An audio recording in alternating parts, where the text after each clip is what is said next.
दोस्तों नमस्ते प्रणाम सलाम।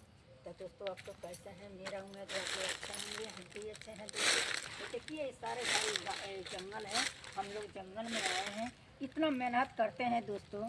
अरे प्यार दुलार दीजिए दोस्तों हम लोग का।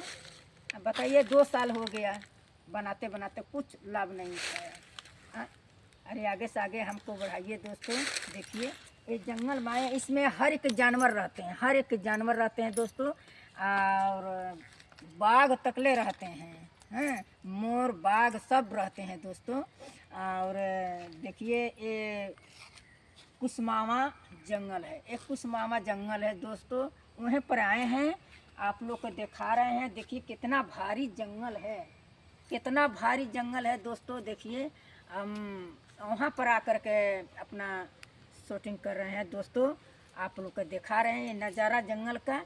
आप लोग का अच्छा लगेगा और तभी कमेंट करना, बुरा लगेगा तभी कमेंट करना दोस्तों। अगर गलती अगर हमारे से हो जाएगा तो माफ़ करना दोस्तों। तब तक बाय बाय।